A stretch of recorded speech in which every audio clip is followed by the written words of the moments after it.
Sir press conference के हवाले से बताइए। सबसे पहले मैं आपको इस प्रेस कॉन्फ्रेंस में आने का जो है वो धन्यवाद करता हूँ, शुक्रिया करता हूँ। और जैसा कि आपने बताया कि आज जो है वो अडीगाम गांव जो कि दिवसर कुलगाम में वाक़ा है, वहाँ पे जो है वो एक एनकाउंटर जो है वो हुआ, जिसमें जो है 2 दहशतगर्द जो है वो हलाक हुए।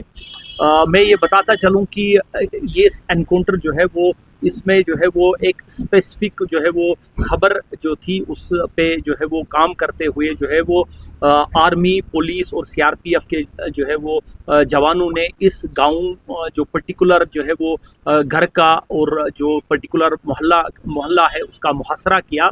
और उसके बाद जो है वो जब सर्च जो है वो जारी थी, तो सर्च के दौरान जो है वो जो वहाँ पे छुपे हुए जो है वो टेररिस्ट थे, उन्होंने जो है वो सिक्योरिटी फोर्सेस पे जो है वो फायरिंग की और उसके बाद जो है वो एनकाउंटर स्टार्ट हुआ। इस एनकाउंटर के दौरान जो है वो 2 दहशतगर्द जो है वो हलाक हुए, जिनके जो है वो कब्जे से काफ़ी असलहा और गोला बारूद जो है वो बरामद हुआ। सर इनकी पहचान और किस संगठन, किस तंजीम के साथ है सर, और कितने सरगर्म थे ये? देखिए, मैं बताता चलूँ कि जो हमें एनकाउंटर साइट से सर्च के दौरान जो है वो हमें 2 डेड बॉडीज़ मिली।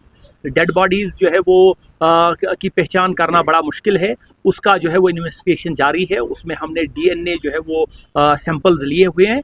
लेकिन जिस तरह से मैं आपको पहले बताया कि हमें एक जो है वो ख़ास जो है वो स्पेसिफिक इनपुट था, उस इनपुट के मुताबिक जो है 2 जो दहशतगर्द थे, जो हमारी खबर के मुताबिक जो है वो एक उनमें से उमेश अहमद वानी है, जो कि चवलगाम कुलगाम का रहने वाला है।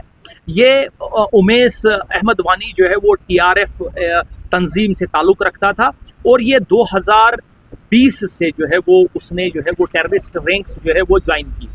उमेश अहमद वानी का जहाँ तक ताल्लुक़ है, ये पुलवामा, शोपियां, कुलगाम और अनंतनाग ज़िले में जो है वो सरगर्म था और इसके खिलाफ कई एफआईआर जो है वो दर्ज थे और कई दहशतगर्द कार्रवाइयों में ये मुलविस था।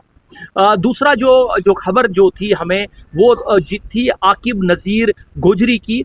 ये आकिब नज़ीर गोजरी जो है बेसिकली चाडोरा कुलगाम का रहने वाला है और उसके बाद लेकिन ये पला बड़ा जो है वो अपने मामा के घर जो है वो ये पुलवामा में जो है वो वहाँ उसकी पढ़ाई और वहाँ की उसकी परवरिश हुई। ये आकिब शेर गुजरी जो है 2022 से जो है वो अगस्त 2022 से जो है वो दहशतगर्द तंजीम के साथ वाबस्ता रहा और ये भी कई दहशतगर्द कार्रवाइयों में जो है वो शामिल था और इसके खिलाफ जो है वो डिस्ट्रिक्ट कुलगाम में, डिस्ट्रिक्ट पुलवामा में कई एफआईआर जो है इसके खिलाफ दर्ज थे। तो ये जो है ये टीआरएफ तंजीम से ये भी वाबस्ता था और ये पुलवामा, शोपियान, बडगाम, अनंतनाग ज़िले में जो है वो पिछले 2-2.5 सालों से सरगर्म था। तो सिक्योरिटी फोर्सेस को इनकी जो है वो काफ़ी जो है वो ये रिक्वायर्ड थे बहुत सारे एफआईआर्स में। तो जिस तरह से मैंने बताया कि स्पेसिफिक इनपुट के पे काम करते हुए ये आज एनकाउंटर हुआ और एनकाउंटर के दौरान जो है ये दोनों जो हमें लगता है कि ये दोनों जो है वो जिनकी डेड बॉडीज हमें मिली, ये दोनों जो दहशतगर्द वही। पुलिस के लिए कितनी बड़ी कामयाबी? देखिए, जैसे मैंने आपको बताया कि ये जो है ये कई सालों से जो है वो यहाँ दहशतगर्द तंजीम से जो है वो वाबस्ता थे और कई दहशतगर्द कार्रवाइयों में मुलविस थे और इसके अलावा जो है ये यहाँ साउथ कश्मीर के यूथ्स में काफ़ी जो है वो मोटिवेट करने में जो है वो इनका रोल था कि उनको जो है अपनी तंजीम में शामिल करने के लिए जो है उसमें भी इनका जो है वो बढ़ चढ़ कर हिस्सा था। रिकवरी क्या है इसमें? रिकवरी क्या हुई?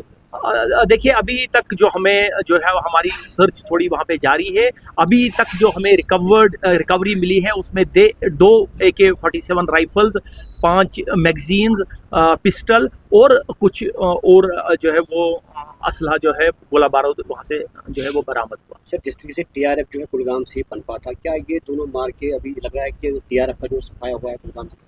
नहीं, ऐसा कहना बड़ा मुश्किल है। ये एक इस तरह का जो है वो स्टेटमेंट जो है ना, ये मैं नहीं समझता हूँ कि इसमें जो है वो हम पुलिस और जो सिक्योरिटी फोर्सेस जो है इसमें हम लगे हुए हैं, तो ये कहना जो है वो कबल अज़ वक्त होगा। तो सर क्या मानते हो कि अभी दक्षिण कश्मीर में आतंक का तहत क्या है अगर विदेशी आतंकवादियों की बात करें?